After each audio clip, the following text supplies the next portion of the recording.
Fatty liver অনেক ছোট বয়সের মানুষের থেকেও যখন দেখা যাচ্ছে, বিশেষ করে আমরা প্রচুর পেশেন্ট পাচ্ছি যারা চাইল্ডহুড ওবেসিটি নিয়ে ভুগছে।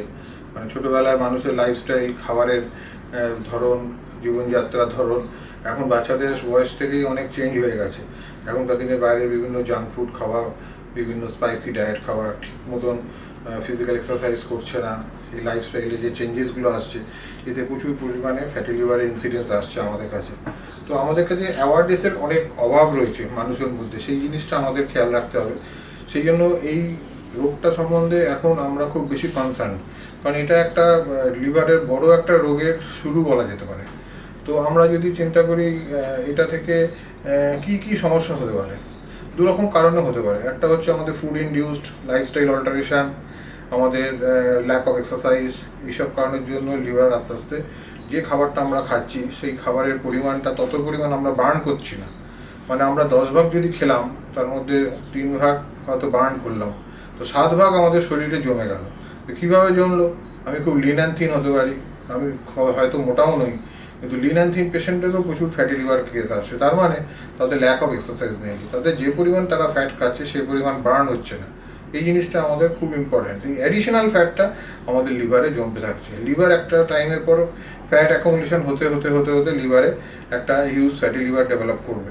পরবর্তীকালে লিভার আস্তে আস্তে কনভার্সন হবে ফাইব্রোটিক লিভার।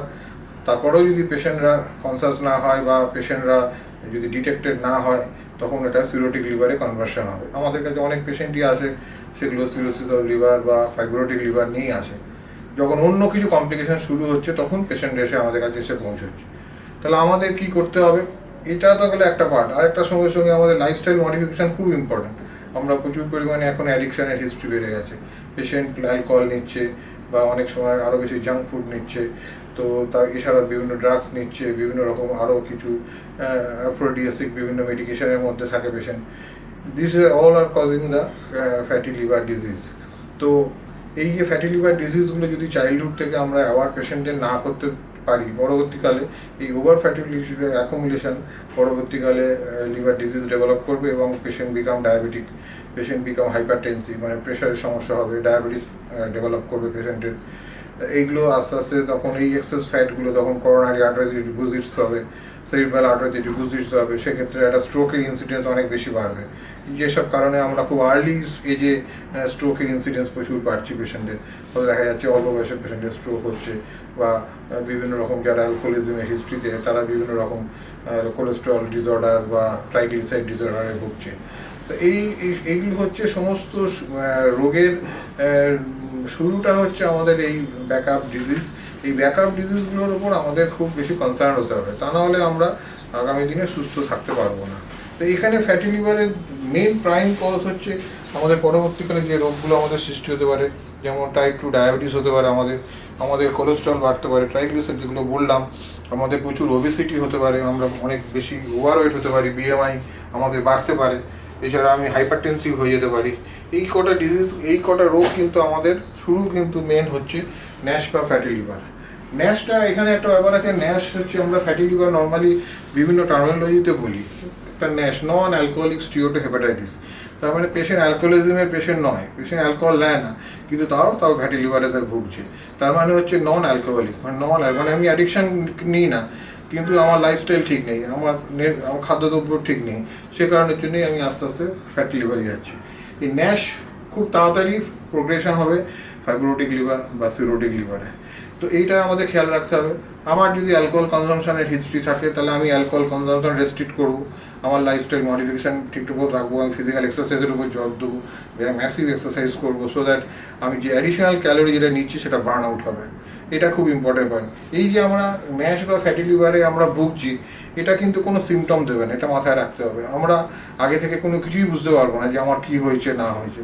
একমাত্র আমরা বুঝতে পারবো আমার যদি অ্যাওয়ারনেস থাকে, মানে আমি যদি আমার মনের দিক থেকে আমি জানতে চাই নিজের শরীরটা ফিটনেসের জন্য, তার পরীক্ষা নিরীক্ষার জন্য ডাক্তারবাবুদের কাছে যাব, তখনই আমরা জানতে পারবো।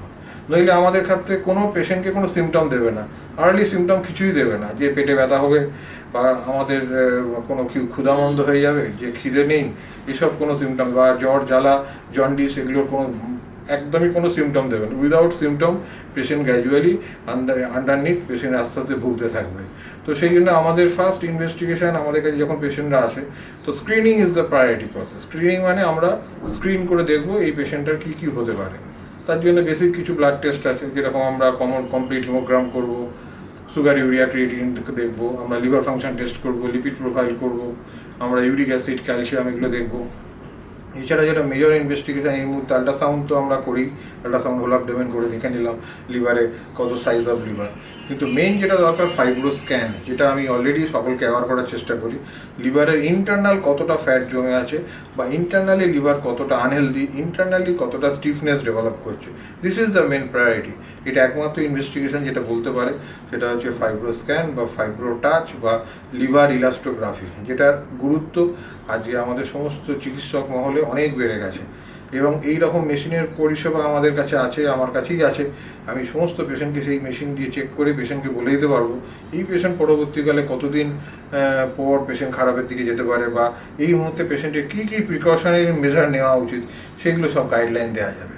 তাহলে বোঝা গেল আমরা ফ্যাটি লিভার কখনোই ইগনোর করব না। ফ্যাটি লিভার মানে আমার একটু সামান্য ফ্যাট আছে, এছাড়া আর সব ভালো আছে। তো এই সামান্য ফ্যাটই কিন্তু অসামান্য সমস্যার সৃষ্টি করতে পারে, এটা আপনাদের অবশ্যই খেয়াল রাখতে হবে।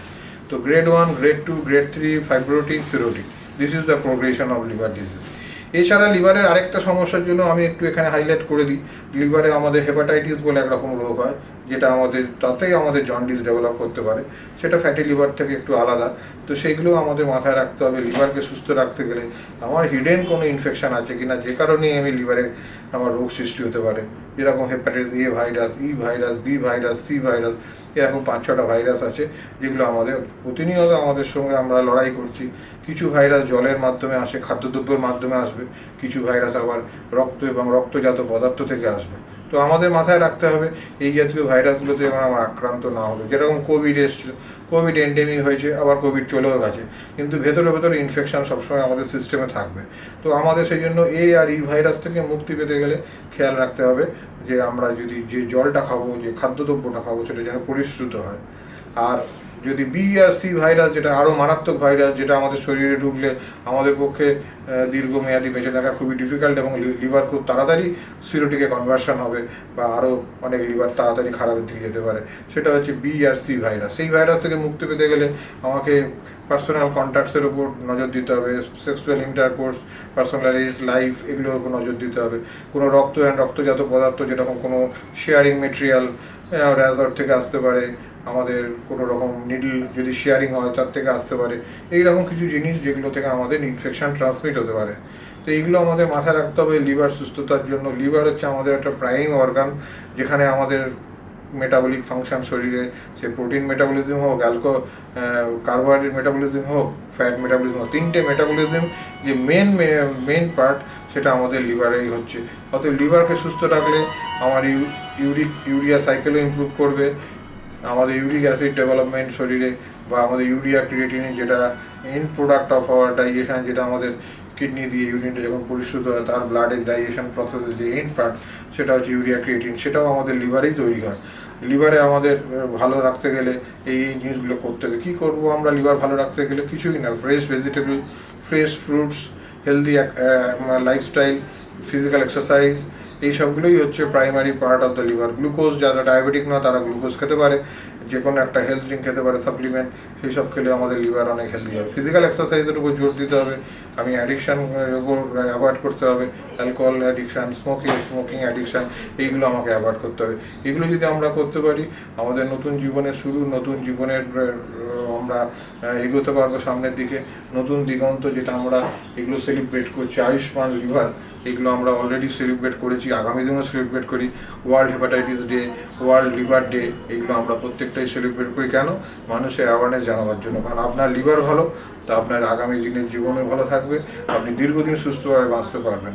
আর তার জন্য ডাক্তারবাবুরা বা চিকিৎসকরা সবসময় তৈরি হয়ে আছে আপনাদের সুস্থতা করার জন্য, সুস্থ রাখার জন্য, এবং তার জন্য আপনাদের অ্যাওয়ারনেসটা খুব ইম্পর্টেন্ট।